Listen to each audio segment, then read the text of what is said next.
En el podcast de hoy recibo a María Cueto, cantante y compositora de jazz que vive en Buenos Aires. María se dedica también a la investigación musical y a la docencia a través de un canal YouTube. Hablaremos durante el episodio de cómo María creó una revista de jazz en papel en Argentina, cómo funciona el método de improvisación melódico que ella enseña. María nos contará también qué hacer si al empezar un tema el contrabajista y el guitarrista no están en la misma tonalidad para no arruinar la canción. Conversaremos de las diferentes visiones que tenemos María y yo de la improvisación y del oído. Hablaremos de qué no debes hacer si te han contratado para tocar en una boda y hablaremos de muchas otras cosas interesantes. Antes de escuchar la charla, quiero decirte que puedes encontrar otras entrevistas de músicos, así que recursos gratuitos descargables para aprender a tocar jazz y a improvisar en www.cancionesdejazz.com. Puedes también dejar una evaluación positiva al podcast en Spotify, Apple Podcast, YouTube o cualquier otra plataforma donde nos escuchas para ayudarme a llegar a más músicos como tú. Ahora sí, empezamos con la escucha del fragmento de un disco de María. Se trata de una versión del estándar de jazz I Only Have Eyes for You, seguido directamente de la entrevista. Are the stars out tonight? I don't know if it's cloudy or bright, 'cause I only have eyes for you. The moon may be high, but I can't see a thing in the sky, 'cause I only have eyes for you. I don't know if we're in a garden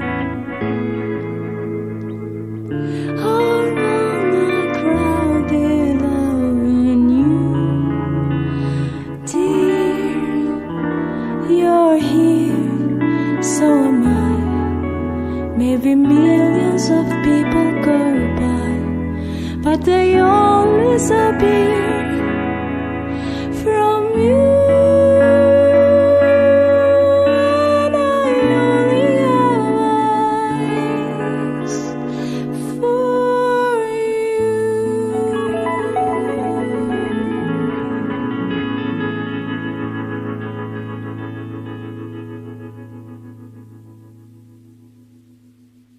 Buenos días, María. Es un placer tenerte hoy en el podcast. Hace tiempo que vamos charlando, nos estamos conociendo un poquito. Yo he ido viendo lo que hacías por las redes, etcétera. Y entonces, hoy estamos por fin grabando este podcast. ¿Cómo estás? Hola Remy, ¿cómo va? Bien, gracias por invitarme. Un placer. Entonces, para empezar, para la gente que no te conoce, te voy a pedir en 3 frases quién eres y a qué te dedicas hoy en día. Hoy en día. Bueno, mi nombre es María Cueto, soy cantante, soy compositora, me dedico particularmente al jazz, pero también desde los últimos años me dedico mucho a la investigación, a la docencia y estoy también con un canal de YouTube donde hago difusión de contenido musical. Vale, perfecto. Muy por encima. Sí. Sí, ya iremos hablando un poco más de todas estas cosas que me has contado durante el podcast. Y para saber un poquito más de ti, ¿de dónde viene tu pasión por la música y cuál es tu background así? ¿Dónde aprendiste a tocar? ¿Qué hiciste? ¿Cómo llegaste a este punto?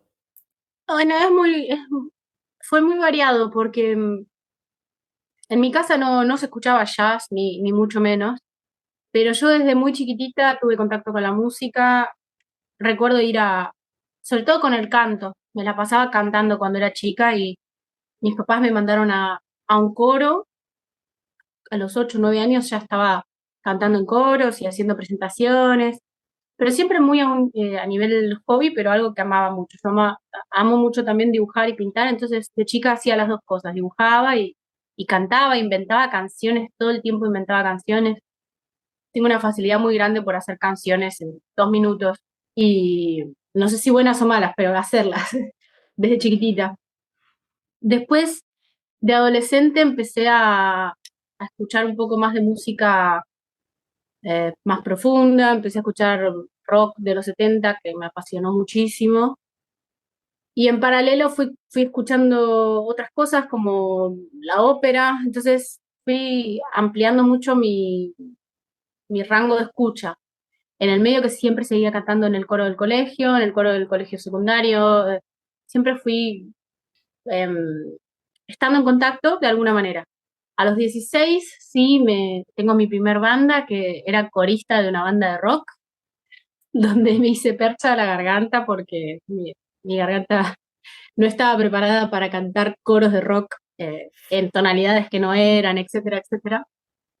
Y a eso de los 19 años decidí empezar clases de guitarra. Yo era fanática de Led Zeppelin, quería tener una Gibson Les Paul y con ese profesor estuve casi 10 años, Marcelo Bettoni, pero no sé tocar mucho la guitarra. ¿Por qué? Porque cuando llegué con Marcelo, primero creo que se dio cuenta que yo mucho de futuro guitarrístico no tenía, pero además de eso me dio un disco de la Fitzgerald. Si no fue la primera clase, fue la segunda, y el disco Ella y Louis, Ujú. y me explotó la cabeza. Entonces ahí, yo en ese entonces también estaba estudiando ópera para cantar, y dejé lo que estaba haciendo y empecé a investigar en el jazz, y entonces le empecé a pedir a Marcelo información de otras cosas, y él me formó en composición, en arreglos, historia del jazz, apreciación del jazz, todo lo que sé hoy sobre el estilo, digamos. Así que tuve una formación así, mano a mano con él, de primera persona, de qué es el jazz, ¿no? Y me pasaba discos y yo escuchaba, y con mucho tiempo, ¿no? Y semana a semana fui formándome con eso. Todo lo que fui aprendiendo de jazz, de canto, lo fui llevando hacia ahí también, copiando frases, como hicimos todos con nuestros instrumentos, ¿no? Copiando frases, eh, estudiando un poco de acá, un poco de allá, escuchando a los distintos cantantes, sacando información, aprendiendo estándares. Y bueno, ya en 2019, que fue, yo tendría 24 años, ya ahí tuve mi primer banda de jazz y empecé a tocar jazz, y entré en ese mundo de pleno, y luego estudié la carrera, me recibí y empecé a enseñar, y después empecé a investigar, tuve una revista en papel, tuve programas de radio, ya ahora el canal, pero digamos siempre en contacto con este mundo, Vale. más o Y menos. Más o menos cuando... ese es mi caminito. No, no, está muy bien. Y cuando dijiste entonces eh, que estudiaste la carrera, Sí, existe como... yo siempre hablo poco, pero de mi formación académica, porque realmente para mí fue tan importante la parte de profesor, ¿no? La educación gruesa siento que la tuve con mi profesor, y fui a muchísimas clínicas y masterclasses, pero de cualquier instrumento se te ocurra. Muchas, más de 40 seguro, muchas clínicas. Clínica, masterclass que había, yo iba y me metía, aunque sea de contrabajo, de violín, de lo que sea, yo me metía. Yo hice una tecnicatura, soy técnica en música con especialización en canto, después hice unos diplomados, gané una beca y estudié eh, lo- eh, ahora así online en la Universidad de Nueva York, una especialización en comedia musical, en producción de comedia musical. Mm. También hice 2 summer programs en Berkeley, uno que fue impresionante, que fue en Umbría en 2014, Umbría Jazz, y ahí también terminé como de cerrar, de atar los cabos, decimos acá, terminé de cerrar los conceptos, ¿no? A mí me pasó algo ahí que, viste que los cantantes siempre, bueno, no sé cómo es ahí, pero acá en Argentina a los cantantes se nos tiene como si no fuésemos instrumentistas, como si no fuéramos músicos. Ujú. Y yo venía con eso encima, con ese prejuicio encima conmigo misma. Y me pasó ahí en Berkeley que me acuerdo que estaba en una clase de armonía y tenía alrededor pianistas, guitarristas, bajistas de otros países, ¿no? Éramos de todos los países. Y estaban hablando de todos temas de armonía que por ahí yo sabía y la gente que estaba al lado mío no. Y ahí dije, bueno, pará, podemos saber los cantantes de música. Entonces, eso me sirvió mucho para tener fuerza para enseñar. más tranquila después también. Y cuando te ponen un peso encima de puedes hacer esto, pero te das cuenta que sí, y aparte ves los resultados en la gente que sí lo entiende, y que entonces ahí me saqué los últimos pesos y me dediqué a enseñar, que amo enseñar. Vale. Pero bueno, para Pues, enseñar siempre hay que tener primero, ¿no? O sea, yo digo, si nunca estudies con alguien que no haya estudiado antes mínimo 10 años o que haya ejercido mínimo 10 años, ¿no? Como es muy difícil enseñar algo si todavía no lo tenés asimilado. pues vamos a hablar justamente en una segunda parte de todo el tema de la enseñanza. Pero antes de esto quiero saber ahora mismo si me hablaste de una revista, me hablaste justamente del canal. Ujú. ¿Cuál es tu foco principal ahora mismo? Ahora, bueno, yo siempre trabajé en varias cosas a la vez, lo que llamo unidades de negocio, porque si no, ser músico es muy difícil. Salvo que vivas de otra persona, pero vivir en Latinoamérica y ser músico ya de por sí es Son dos una cosa cosas rara. ya. Sí. Y entonces siempre tengo 2 o 3 proyectos trabajando a la vez. Vale. Lo principal desde hace varios años es la enseñanza. Yo amo enseñar, entonces dedico muchas horas por semana a mis alumnos y a estar al día para ellos. Por otro lado, tengo el canal de YouTube que es Bea Jazz Magazine, de larga A de Buenos Aires. Em, y ahí subo contenido que es sobre jazz, pero también es sobre otras músicas. Tengo también una página que es beajazzmagazine.com donde hay cursos, etcétera, de jazz. Ese es otro de los proyectos. Y bueno, ese es más de difusión, ¿no? Lo hago también porque a mí me divierte mucho conectar con gente que no necesariamente sean mis alumnos ni mis colegas y hablar de música con otras personas en ese intercambio en YouTube. Me parece interesante. Y después, bueno, tengo un disco mío, yo tengo 2 discos editados y estoy componiendo hace muchos años un tercer disco, desde 2016 que empecé. Así que veremos si en 2024 es el año que termino la obra de mi vida, porque me va llevando muchos años. Así que también estoy con ese disco. A ver Vale, qué o sea, pasa. de un lado la creación, la composición, y del otro lado la enseñanza, tanto a Ujú, través de tus alumnos que del canal. ujú. Y ¿me puedes hablar un poco más de la revista? ¿Qué hiciste? ¿Era una revista en papel? ¿Cómo Bueno, funcionaba? de ahí, sí, de ahí viene el nombre de Ayas Magazine, viene de ahí. El proyecto de Ayas Magazine empezó siendo una revista en papel porque no había en toda Argentina ninguna edición de cosas de jazz en papel. Ah, Entonces, en 2015 yo saqué mi segundo disco en 2015 y noté que era muy difícil conseguir publicidad porque no había medios impresos, entonces era muy difícil llegar a los grandes diarios, ¿no? Las noticias grandes. Entonces dije, bueno, si no hay, la voy a hacer yo. Y muy me bien. junté con un grupo de gente, empecé a contactar periodistas, si querían colaborar, si querían escribir. Lanzamos en 2016, más o menos, 2 números de prueba para ver que invertí mi capital, ¿no? Y en 2017 y 2018 salieron números anuales. Hay 2 números oficiales, que son estos, 2017 y 2018, y son como libritos, son como libritos. Después, si quieres, te mando una foto o te los muestro. Están para descargar gratis en beallasmagazine.com, Ujú.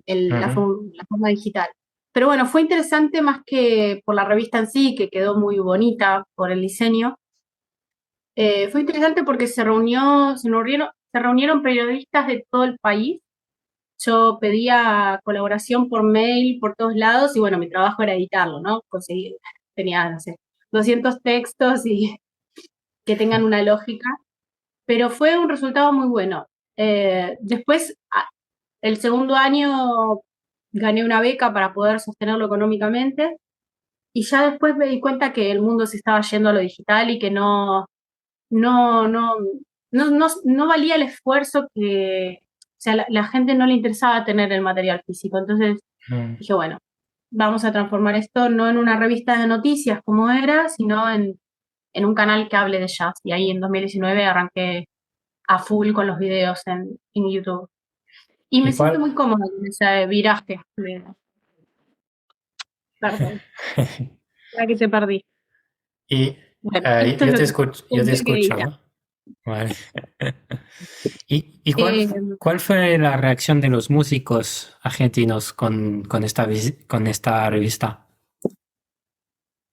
bueno, fue muy buena. Al principio cuando salió, la gente estaba contenta que hubiera eh, algún papel, pero bueno, también yo aprendí eh, de nuevo, en Latinoamérica estamos muy acostumbrados a hacer muchos trabajos. No sé, si quieres hacer un corto, tenés que grabar, editar, dirigir, producir, todo, ¿no?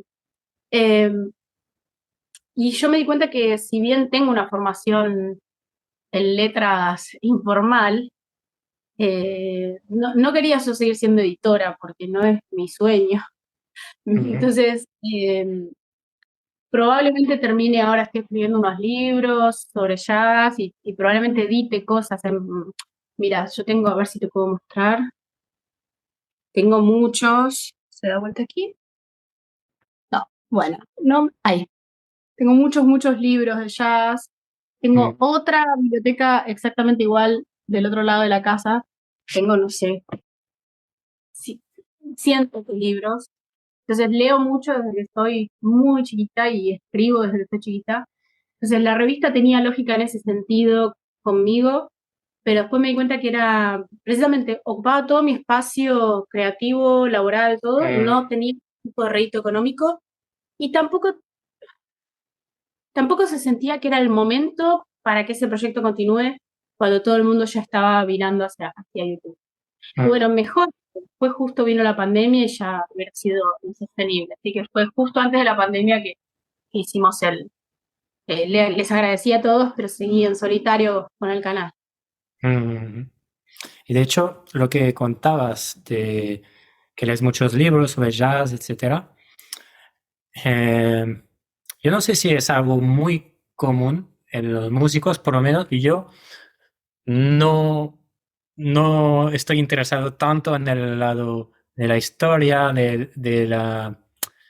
de lo que se escribe sobre jazz, sino en la música, digamos, yo personalmente. Y es una cosa que veo en tu canal que realmente mm, es algo que es un poco tu identidad, porque hablas mucho de muchos temas, así como de la historia del jazz, tienes un curso de apreciación del jazz, etcétera, y creo que es muy importante, es una cosa que yo quizás lo hice de manera más bien intuitiva, ¿no? Hablando con gente, leyendo un poco, pero no tan profundamente como tú. Y entonces yo creo que para la gente que realmente le interese, pues creo que tu canal es muy buena fuente para eso. Em, Canal Gracias. del cual, sí, dime. No, es que me dejaste pensando porque en verdad estoy en una mitad, porque para el medio la media de los músicos, como decís, por ahí uno se acuerda el solo de Don Ali, pero no sabes en qué año se grabó, en qué disco está, ese tipo de cosas. Y yo tampoco me acuerdo de esos datos. Esos datos en general los saben mucho mis seguidores, los melómanos, Ajá. que no, por ahí no tocan música, pero tienen una biblioteca llena de discos y los sacan y los limpian y lo ponen y dicen, no, esta versión grabada en Albert Hall y esta versión grabada en Japón y esta suena mejor. Eso lo saben mucho en general los melómanos y las melómanas. Me empezó a seguir mucha gente así, entonces yo también sentí cierta responsabilidad por bajar información Ujú. eh, a ese tipo de curiosidades y muchas veces me corrigen incluso cosas, porque yo hago investigación para los videos, pero como decís, por ahí tengo algunos videos de armonía y por ahí se me siente, estoy como en muchos lados, lo mismo que digo que hago con mi vida, lo hago con el canal, porque los videos de armonía también, por ahí aparece un bajista y dice, no, pero acá esta es la novena de Moldy, no sé, y yo dije, bueno, es un dominante secundario, tomémoslo así, genera tensión, ¿entendés? Entonces, Mm. como que estoy en un lugar que creo que llega un poco a los músicos. Si sos músico y por ahí te aburre lo que digo, pues ya lo sabés. Si sos melómano, quizás es muy complejo porque hablé de música. Entonces, todavía estoy encontrando ahí la identidad, como uno busca su identidad como persona o como músico, es muy loco, pero también está esa identidad como comunicador. Mm, Y hay que... yo creo que hay personas que son melómanas que le gustan justamente todos estos datos que decías, ¿no? Limpiar sus discos. Y también que son músicos o bien amateurs y que les sirve mucho esta información sobre armonía, etcétera, o bien incluso músicos más avanzados que, que, que igualmente la armonía hay cosas más complicadas de las cuales hay que hablar y entonces yo creo que, bueno, hay perfil, yo creo que hay un perfil como así híbrido, si lo llamamos así, ¿no? Y que, y que está bien lo que haces.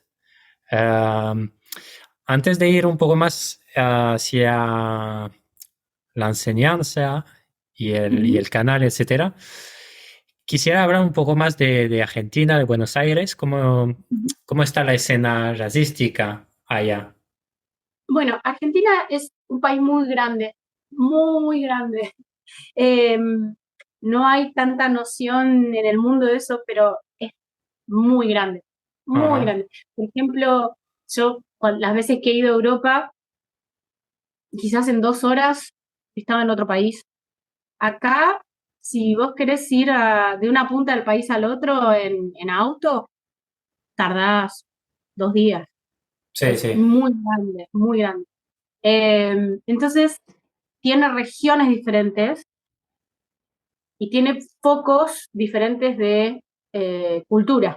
Si bien no es como Estados Unidos, que cada estado tiene como una identidad de país propia casi, no es tan así, sigue siendo federal, o sea, Buenos Aires sigue siendo donde hay mayor cantidad de cosas sucediendo a la vez, pero hay muchos focos. Entonces, hay un gran foco en Córdoba, que es otro lugar, hay focos en el sur, hay focos en la costa, en Mar del Plata, hay distintos lugares del país que producen jazz.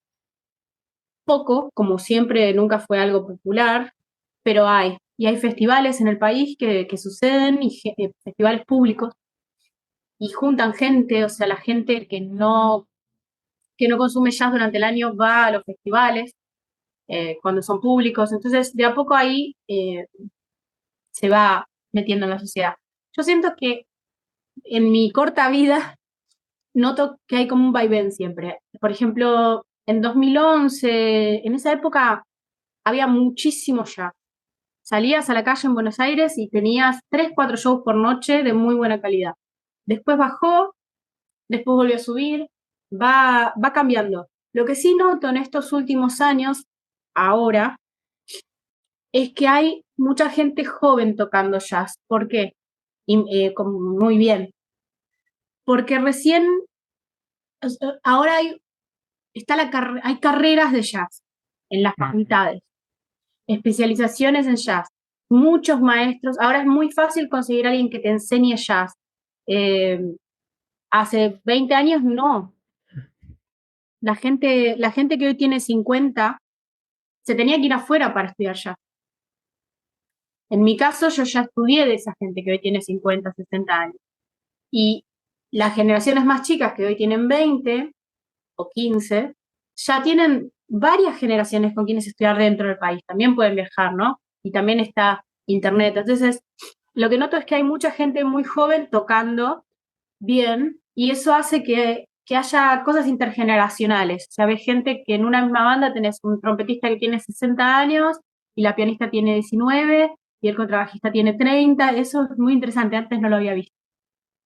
Se van armando pequeñas escuelas en el sentido no de educación, sino corrientes. Hay una corriente que viene más de este conservatorio, otro que viene más de acá, un sonido más de Nueva York, estos hacen algo más rockero. Se puede empezar a escuchar eso también. Vale, ok. Pues ya me hago una idea, está bien.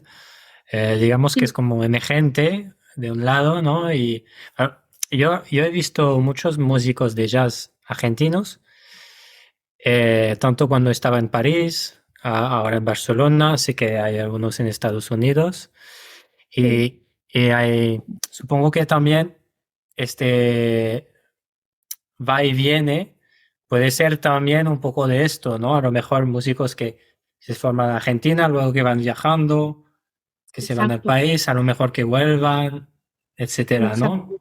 Podría ser Porque sí, como una la crisis explicación. económica acá hace que los músicos se vayan afuera mucho. Tengo muchísimos colegas que se han ido del país y al irse del país pasan dos cosas. Una, que escuchas nueva música, ¿no? Y tenés nuevas vivencias. Pero también, es muy loco esto, pero todos los músicos que se van del país empiezan a tocar más tango y más boleros que cuando estaban acá. Por ahí acá un guitarrista tocaba solo Deep Purple y qué sé yo, y Pat Metheny. Pero cuando se va afuera, empieza a tocar música argentina. Por un lado porque te lo piden como show, que toques tango, y por otro lado por extrañar tu país y bueno, reconectar con el folclore, con el tango, con los boleros, con la música más latinoamericana. Lo vi un montón, un montón, un montón pasar. Mm, sí, yo creo que pasa también en otros países, de lo que he visto, tanto en Francia, con músicos españoles también que conozco. Ujú. Supongo que es algo bastante natural, como dices tú. Y justamente hablando de esto, ¿te viene a la cabeza algún proyecto de fusión que sería entre la música tradicional argentina y el jazz? ¿Algo Y que te gusta, que nos puedes siempre, recomendar? sí. Hay un disco que no es de ahora, es viejo, pero a mí me parece excelente. Dos te voy a recomendar. Uno es un clásico, que voy a buscar el nombre, que es un disco del Gato Barbieri, Ujú. pero quiero saber cómo se llama. Dame, yo te voy a recomendar una canción. Después fíjate en qué disco está o escuchémoslo en YouTube, pero se llama El Arriero por el Gato Barbieri. Es espectacular, espectacular. Es una mezcla de free, hard bop y folclore argentino. Muy bueno. Ese es viejo, es de los 70. Y después te voy a dedicar a recomendar un disco entero de un chico que se llama Javier Nadal Testa, Ajá. y el disco se llama, ya te digo, Mirada Primera, Mira la primera. Ok. también. Todo ese disco es para escucharlo entero, es divino.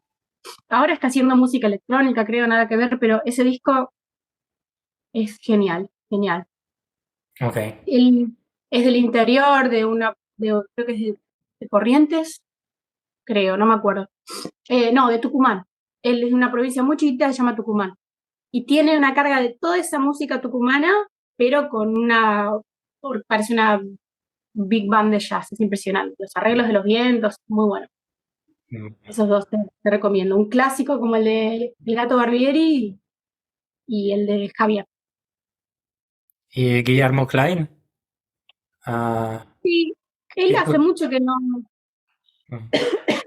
que no lo escucho, no sé si está viviendo acá, me parece que está en Nueva York, a ver, no sabría decirte, Mm. pero sí, él es un músico argentino muy bueno. Yo escuché varios álbumes, de hecho incluso hicimos una masterclass con él en París, una semana con él. Y que yo sepa, no hay cosas así, seguramente hay influencia del folclore argentino, pero que yo sepa, no escuché algo así de él como Pasa fusión. que él tiene es lo que te digo, él tendrá, no quiero mentir, pero tendrá 60 más o menos, 50 y pico de años. Esa generación, la de Guillermo, que son gente que estudió acá en los 80, en los 90. Son. En esa época no había nadie, o había muy poca gente con quien estudiar acá. Entonces, toda esa generación es la generación de Berkeley. ¿Qué quiere decir? Que se iban como podían, pero se iban a estudiar a Berkeley. Hay muchos músicos de acá que tienen esa edad, de 50 a 65, que aunque sea, como te digo, usaba el program o algo, o se iban, si no llegaban a Berkeley, se iban a Nueva York y estudiaban allá con maestros de allá. Seguramente tenga cosas argentinas en sus composiciones, sea tanguero o de folclore, pero tienen un sonido de Berkeley muy fuerte. Esa generación, lo mismo que hay otros, muchos músicos, Alejandro de Mogli, hay muchos músicos de esa generación y tienen un sonido de Berkeley, ¿viste? Ese sonido de Nueva York de los 90, bien particular, para mí, por lo menos. Sí, sí, ya veo lo que quieres decir. En todo caso, a mí es un compositor que me gusta mucho. Sí. Em, Es un sonido como moderno en un sentido. Sí. sí, sí, sí. María, ¿qué es para ti el jazz y qué representa? Eh, yo siempre le robo las palabras a Bill Evans. Cuando dice el jazz es un qué y no un es un cómo y no un qué. Eh, a mí el jazz me salvó la vida porque empecé a tocar jazz en un momento muy difícil de mi vida y me agarré muy fuerte a la idea de libertad que tenía el jazz y de sacar los errores y convertirlos en algo estéticamente bello o no, pero aceptado, de readaptarse todo el tiempo, escucharse a los demás o a la situación actual y readaptarse, readaptarse, readaptarse. Eh, a mí, yo eso lo aprendí con el jazz. Después, el estilo en sí como música es, como todos los estilos musicales, hay cosas que me encantan y cosas que no. Hay discos que no me gustan y hay discos que me conmueven profundamente, como me pasa con el rock, como me pasa con la ópera. Pero el jazz me dio algo que no me dio la ópera y el rock, que es esto de estudiarlo, me hizo vivir no solo la música, sino mi vida de una manera muy diferente. No sé si me puse muy filosófica, pero bueno, Sí, no, me ha gustado mucho, me has dejado así eh, pensando y me gustó es mucho que la respuesta. cuando te subís al escenario a tocar jazz, cuando vos te subís al escenario a cantar una canción de pop, en mi caso, tenés que tener la letra aprendida y dependés de que todo salga bien y si algo se corre un poco de esa canción ya no funciona. O si vas a ver un recital de Guns N' Roses, vos querés que Slash toque el solo como es, o Daisy, o quien sea, ¿no? Querés esa zona de confort de lo que vos esperás, que suceda lo que vos esperás. En cambio, cuando vos te subís mucho a los escenarios a tocar jazz, pasan cosas buenísimas y pasan cosas horribles, estéticamente, musicalmente hablando, y la vergüenza desaparece. Primero tenés que pasar toda esa etapa de ser muy snob y sentirte, soy el mejor, soy el peor, soy el mejor, soy el peor, y que los demás digan, sos la mejor, sos la peor. Cuando pasás todo eso, que simplemente subís y tocás, te da libertad, porque ¿qué es lo peor que puede pasar? No puede pasar nada, puedes llegar a desafinar, puedes llegar a perder el ritmo, puedes llegar a tener que parar y volver a empezar, pero cuando uno en la práctica, semana a semana, hace eso arriba de un escenario, y se expone a esa vulnerabilidad dándose cuenta que no hay ningún resultado malo realmente, porque no somos, yo le digo a mis alumnos, no somos médicos, no somos abogados, no puede pasar nada grave. Entonces eso te Sí. aliviana muchísimo, porque por un lado te obliga a estudiar mucho, pero por otro lado te saca la responsabilidad de tener que ser perfecto, las dos cosas a la vez. Y eso te lo da el jazz. No hay otro estilo que te dé eso. Y es ¿No? verdad que para mí es algo similar y es como a veces en la vida tienes como preocupaciones, etcétera, y es verdad que subes al escenario o incluso tocas en tu casa, incluso con un backing track, estás aquí tocando y no tienes que hacer nada en concreto, no tienes que tocar. Lo máximo que se te puede, como entre comillas, exigir es tocar la melodía, Ujú. pero las melodías de jazz son fáciles, digamos, ¿no? Entonces, luego cuando tú estás ahí tocando, improvisando, la verdad es que te olvidas de las preocupaciones, te olvidas de todo y te olvidas de las expectativas de que tienes que hacer esto, tienes que tocar así, tienes que, o por lo menos después de un cierto nivel, ¿no? Porque yo entiendo que cuando Claro. estás estudiando, pues no te da tanto igual, quieres hacer lo mejor posible, quieres tocar a lo mejor la escala tal que has estudiado toda la semana, etcétera, ¿no? Pero siempre hay un momento, incluso yo lo noto con mis alumnos, siempre hay este momento, escala o herramienta, ¿no? Aprendida durante la semana, y siempre hay otro momento que es mm, solamente hago lo que me sale y lo paso bien y es un momento de libertad. Y yo creo que es una de las Y características del jazz que engancha tanto. sí, y libertad porque hay una cosa más que uno tiene que aprender para poder tocar para mí, que es aceptar que no siempre va a salir lo que uno espera que vaya a salir. O sea, si Ujú. vos estuviste estudiando la escala menor armónica toda la semana, subís una jam y te dicen, vamos a tocar Sunny, de esa escala no te sirve, ¿entendés? No, no sé, te digo por dar un ejemplo, Sí, sí. ¿no? O cualquiera. All of Me, no tiene sentido que vayas con esa escala. Entonces, eh, si uno se enoja y quiere meter a la fuerza el último recurso que estudió, pobre, siempre los bardeo a los guitarristas, Sí. que quiere meter a la fuerza lo que estudió, pero el contexto no da. A los Ujú. cantantes nos pasa mucho que la voz se fue y se fue, no tenés un buen día vocal y no tenés un buen día vocal. Entonces, aceptar en otros estilos se puede llegar a confundir un poco, pero en el jazz se te ve exacto cómo te sentís. Si estás bien, si estás en un muy buen día, si estás mal. Entonces también aceptar eso. Hoy puedo dar hasta acá, otro día puedo dar hasta acá, o yo hoy puedo dar esto, pero mi banda está acá, el resto está Ujú. acá. Entonces yo no puedo poner.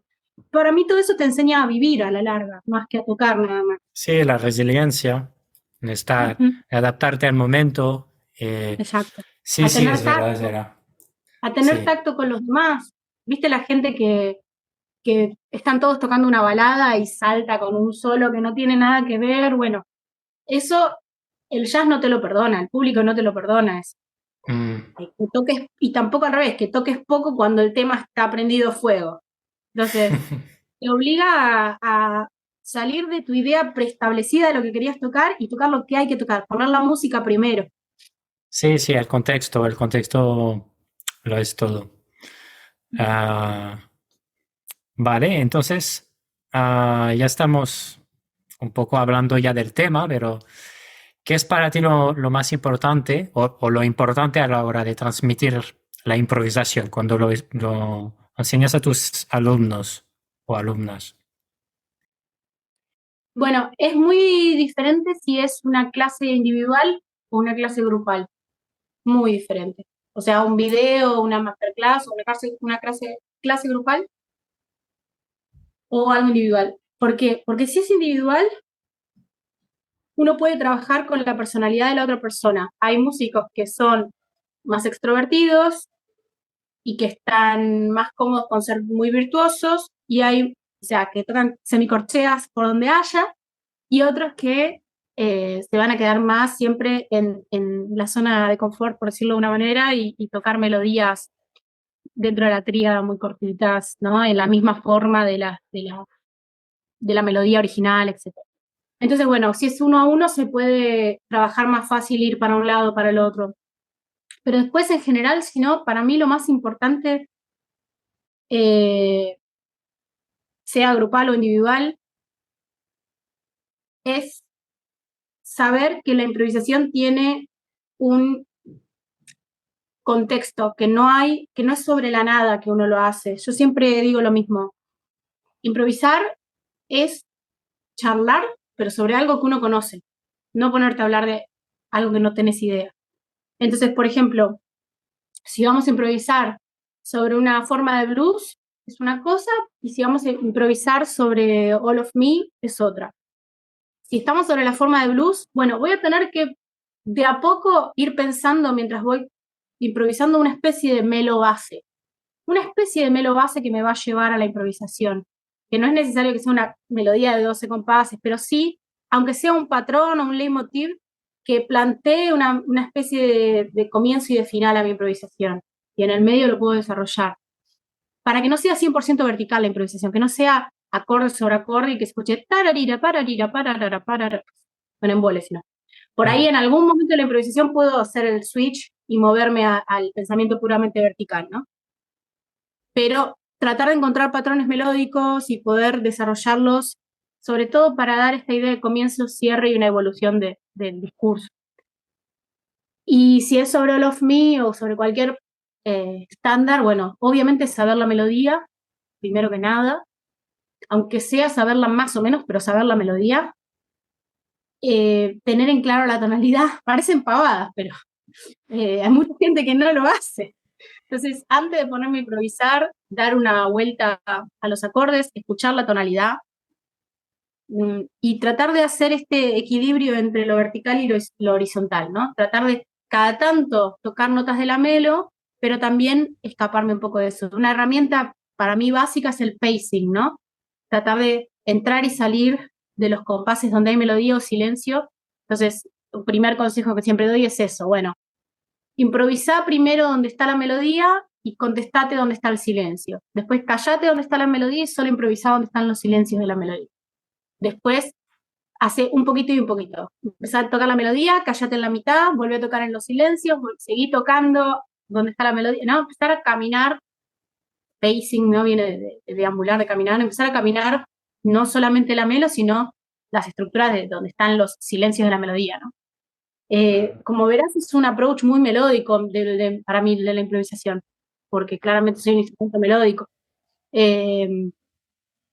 Por eso es importante estudiar con muchos profes, porque un profe te puede dar un approach por ahí más de, no sé, un pianista te va a dar un approach por ahí más armónico en algunas cosas, un saxofonista te puede llegar a hablar mucho de notas de paso y de ataques por arriba, por abajo, ¿no? Y bordaduras y cosas.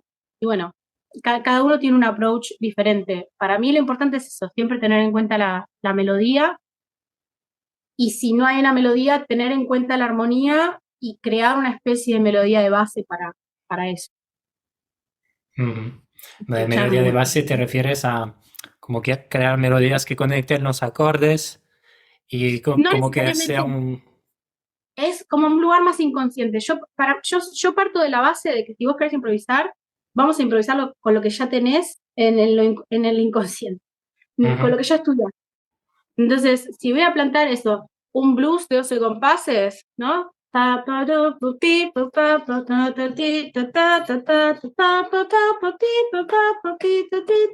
lo repito 2 veces.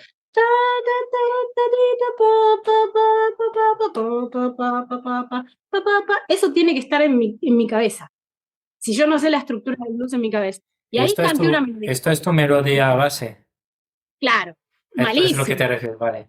malísima. Pero esa melo de base, por ahí en vez es la estructura, pero es que la canté como con una melo, ¿no? Sí, sí. Una melo medio bajo canté, pero una melo. Sí, sí. Después a eso sí le puedo sumar un leitmotiv. En vez de hacer ta, ta, ta, ta, ta, voy a hacer, no sé, pa, tarirara, pa, tarirara. De nuevo, es súper simple. Pa, ta, y así lo voy pasando. Pa, tarir. Pero mi cerebro, cuando yo canté estas pavadas, mi cerebro ya iba sabiendo lo que tenía que cantar después. Porque tiene una lógica de discurso, ¿te das cuenta? Sí, sí, sí. No es parariro, parararo, tiroraro, papa, pipa, papa, pipa, papa, papa, papa. Exacto. Sería mucho más abierto. ¿Sí? Entonces, esto más que nada, obviamente, de nuevo, en una cosa más principiante. Después, si estás hablando con alguien que ya toca vivo, bueno, vamos a hablar de otras cosas. Pero, como en general, eso, tener algo en el cerebro de que agarrarse y que no sea solo de oído. Porque si es solo de oído, no va a estar bien. Es solo reacciono y no tomo ninguna decisión. ¿Puedes profundizar un poco esto que acabas de decir? Claro, fíjate que yo recién canté desde mi cerebro. No había nada sonando. La tonalidad la puse yo, con mi cerebro. Ajá. Entonces, si vos ahora me tocas un acorde cualquiera, yo puedo llevar lo que acabo de cantar a esa tonalidad. Yo acabo de hacer parirara, parirara, parirara, ponele parirara, ta, ta, ta, ta, ta, ta, ta, ta, ta, ta, ta, ta, ta, ta, ¿no? Ahí sería una vuelta. Pero eso mismo lo puedo aplicar en cualquier otra tonalidad si mi cerebro lo tiene en su cabeza. Ahora, si yo solamente reacciono a cosas que están sonando, Ajá. ¿no? Estoy tocando cualquier instrumento, ponele menos el piano, ¿no? Hay un pianista tocando, y yo quiero tocar.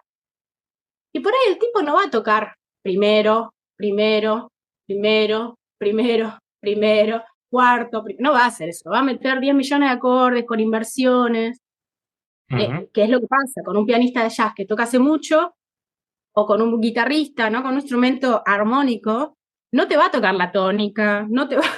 Gracias si sale desde la tercera, desde el acorde original. O sea, seguro va a meter un acorde súper complejo.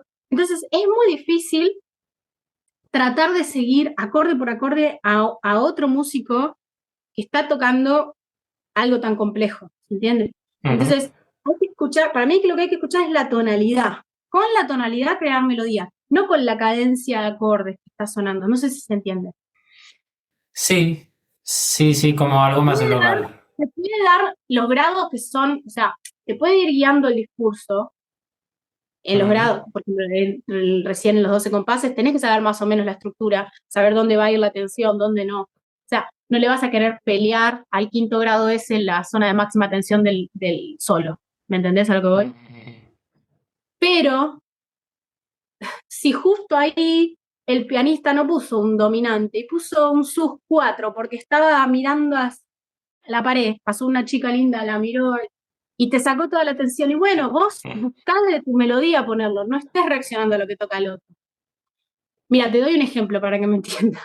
Me acuerdo de esto y una vez estábamos con una banda, esto fue año, no sé, 2017 creo, en un evento en un hotel, 4 estrellas, impecable. Primera noche del contrabajista, era nuevo. Batería, guitarra, voz y contrabajo. Íbamos a tocar el tema Stardust, ¿lo conoces? Sí. Es una balada hermosa. Y lo íbamos a tocar en sol. Sometimes I wonder what I spend a lonely night. No es fácil la melodía, es bastante complicada. Entramos, cuentan, yo escucho la introducción y la escucho rara. No encontraba la tonalidad y es algo muy...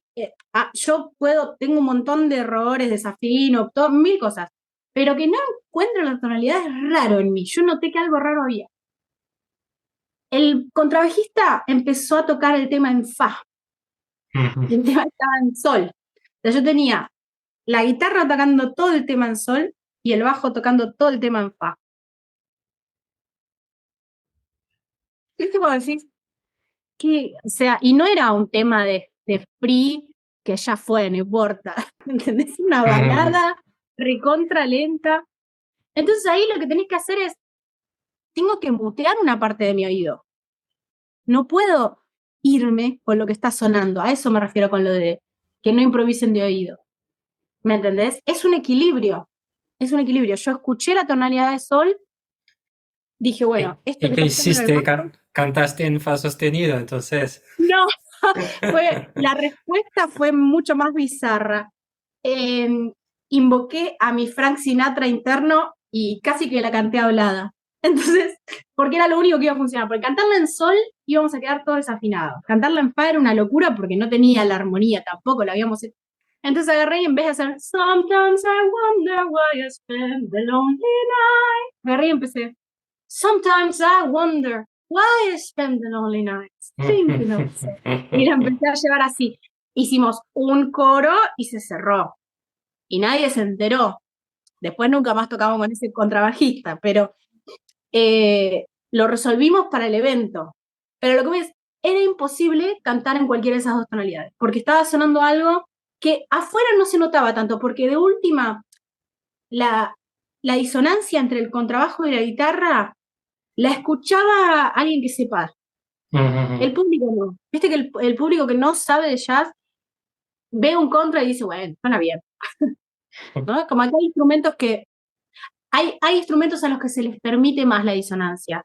Por ejemplo, los vientos, ¿no? O incluso la guitarra cuando va a los agudos, ¿no?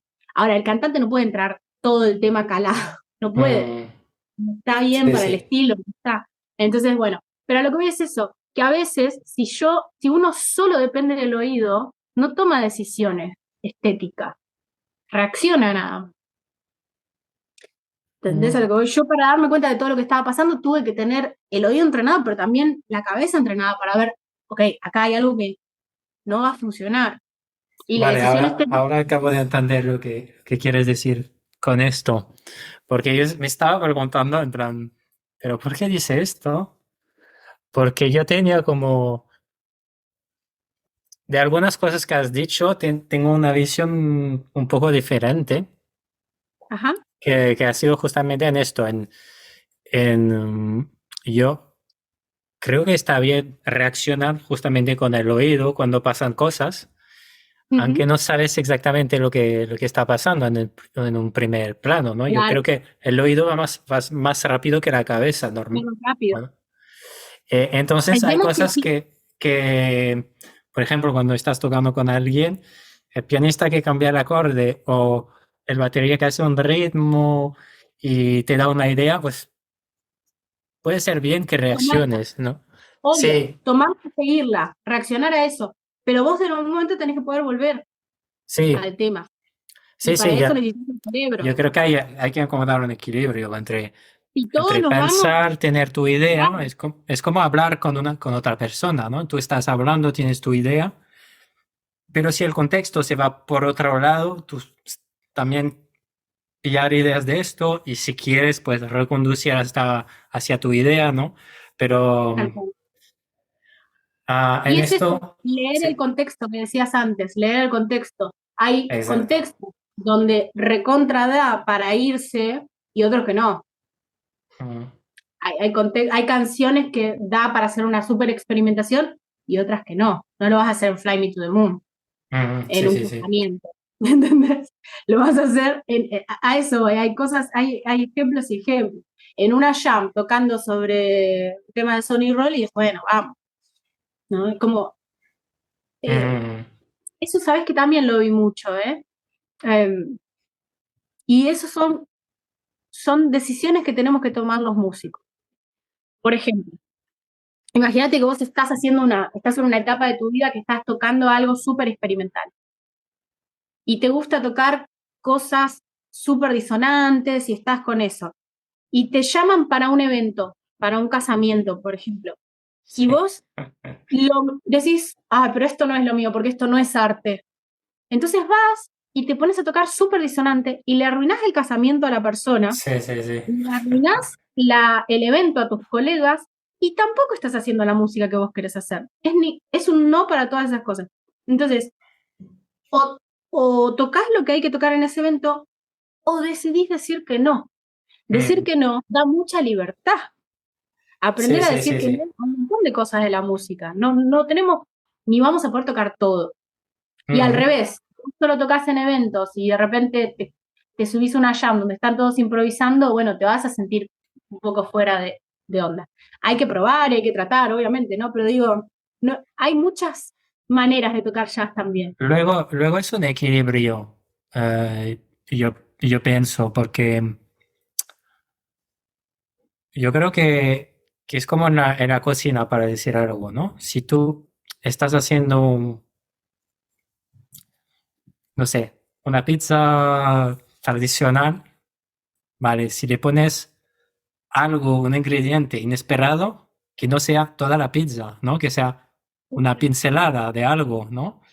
Y Tal esto cual. es, por ejemplo, ¿por qué no tocar All of Me, como decías tú antes, con una pincelada de una escala menor armónica, ¿no?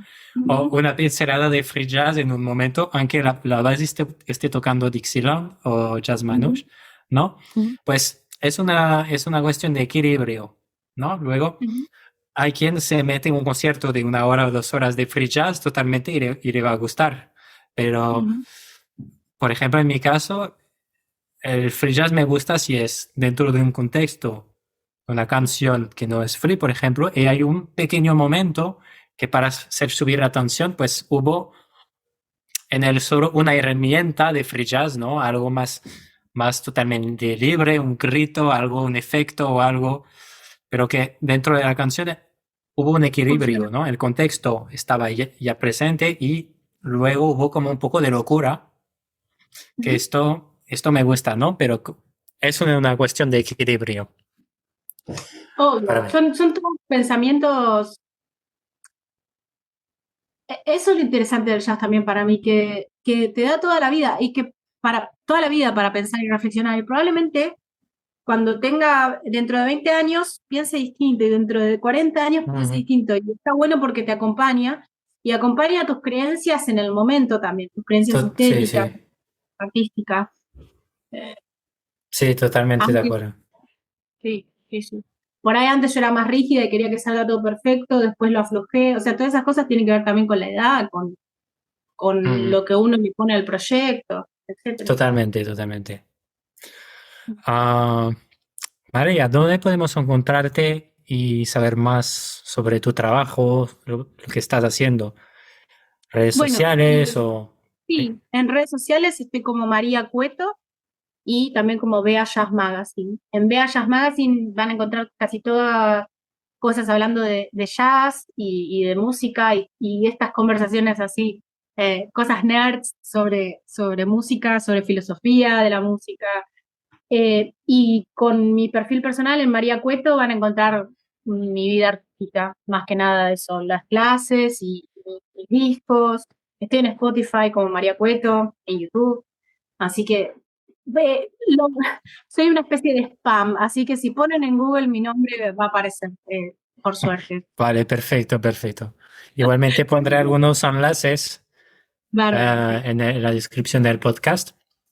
De hecho, Muchas gracias. en el podcast que podéis escuchar tanto en YouTube que en Spotify, que, que en Apple Podcast, que en la web de cancionesdejazz.com. ¿Vale? Aquí podéis poner también valoración para ayudar a hacer crecer el podcast. Y también en la descripción pues tendréis todos los enlaces o los discos que hemos hablado antes, las redes de María también. Em, María, ¿hay un solo de jazz de la historia que te gustaría haber hecho tú y por qué? Un solo que realmente te gusta tanto que... No, no, no que me hubiera gustado hacerlo. Eso no me pasa, ¿eh? No, ni con los solos, ni con los discos, decir, que me hubiera gustado componerlo. Pero sí hay cosas que me hablan muy profundo, hay temas que me hablan muy profundo.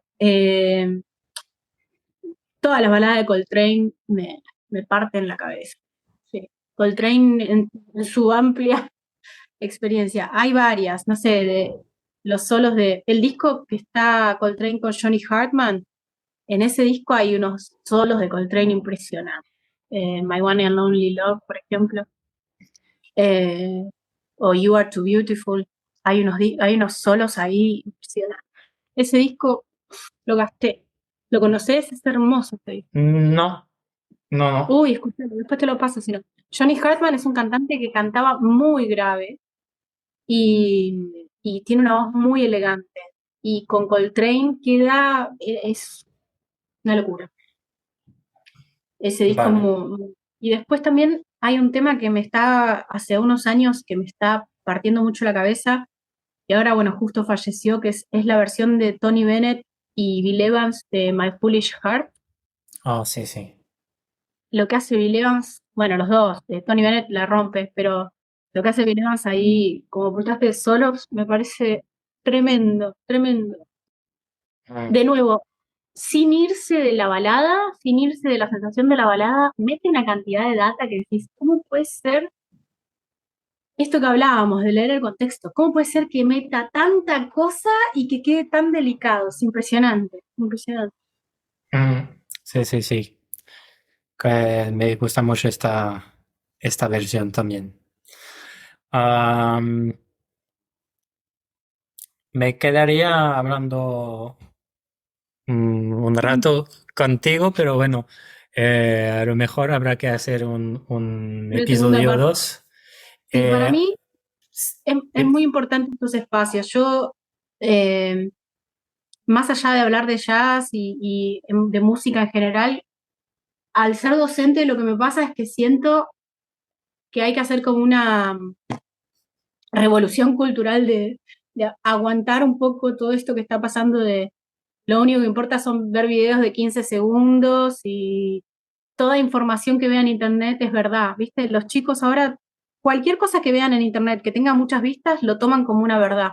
Y fíjate que nosotros lo que hablamos acá son todas opiniones personales. Nada de lo que dijimos es verdad ni mentira.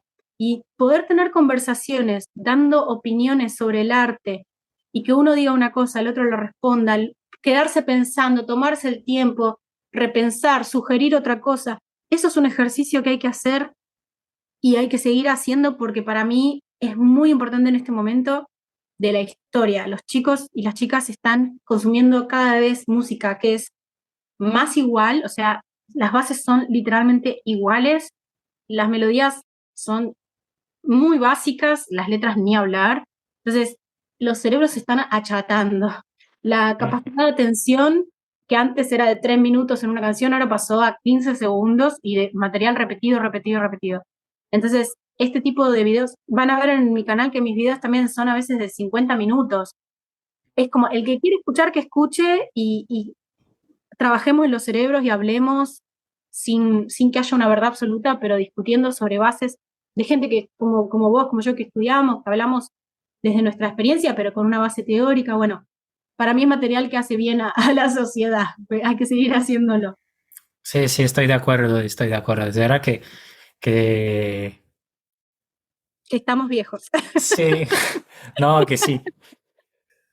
No, no, es verdad lo que dices, que hay una parte que lo hacemos por placer, ¿no? Por conversar. Y yo creo que hay gente que también lo escuchan y lo disfrutan y que les ayuda a pensar o a... Yo creo que el formato podcast también está bien porque estás como en la conversación, ¿no? Ujú. Estás una hora con unas personas, en este caso tú y Te yo, acompaña. y a lo mejor pues estamos acompañando a gente. Y de hecho, podemos hacer un experimento en los comentarios del video o del podcast. Si todavía nos estáis escuchando, pues podéis escribir la palabra, no sé, María, ¿qué palabra pueden escribir? Saxofón. Saxofón. Escribir la palabra saxofón con, con, con dos F. Con dos Fs. A ver si así, si A ver vemos, qué llega hasta acá. a ver quién se ha escuchado el podcast entero. Y entonces, para cerrar un poco esta charla de hoy, eh, ¿hay algo que me quieres recomendar? ¿Un canal YouTube, un disco, una película, un libro? Ya hemos Bueno, hablado de muchas cosas, pero bueno, sí. algo No, más. realmente para mí, como te decía, eh, hay que usar mucho la cabeza para cantar y para tocar, pero eso, para que haya información en la cabeza, primero hay que meter esa información en la cabeza. Entonces, para mí el 50% de hacer música es escuchar, si no más, escuchar música. Así que lo que les recomiendo es que escuchen, por ejemplo, este disco de Coltrane con Johnny Hartman, ya que seguimos con Coltrane. El que hizo con Duke Ellington también es muy lindo y no es de Sí. los que uno más recomienda en general. Este disco de Bill Evans con Tony Bennett es muy bueno. Y no sé, por ejemplo, Moaning, ¿no? De Art Blakey. Está bien lo que estoy diciendo, ¿no? Hay uno que es de Cannonball Adderley, que creo que se llama Know What I Mean, que es buenísimo. Son como, te estoy diciendo, mis discos de cabecera casi. Mm. Digamos, los que escucho siempre. Eh, Me gusta muchísimo a mí Giant Steps. Giant Steps lo gasté también para esos días, así que uno está con un poco más más furioso. Es un gran disco, un gran disco. Pero bueno, sí, pregunten, escriban, consulten. En general, la gente que hace jazz está siempre muy dispuesta a la conversación y al preguntar y responder, así que para eso acá estamos. Sí, pues lo mismo digo. Eh, pues muchísimas gracias, María. Ha sido un placer Gracias. charlar contigo y te digo hasta muy pronto. Bueno, cuando quieras hacemos una segunda parte y un beso a todos los que estén escuchando. Exactamente, un beso y estamos recontando los saxofones que vas a escribir con 2 Fs. Y de esto, si llegamos a 1000 saxofones, en los comentarios haremos un segundo episodio. Venga, un abrazo, María. Cuídate. Gracias, muchas gracias por el espacio. Hasta luego. Gracias por escuchar el podcast de Canciones de Jazz. Si te gustó el episodio, deja la mejor evaluación posible en tu plataforma de podcast preferida y escribe en comentario unas palabras para animar a otros a escuchar el podcast. Así me permitirás seguir grabando episodio y aportarte contenido de calidad. Te tomará 20 segundos nada más y ayudarás al podcast a crecer. Puedes también recomendar el podcast a un amigo y enviar tus preguntas y sugerencias visitando www.cancionesdejazz.com/podcast. Gracias de antemano y nos vemos en el próximo episodio.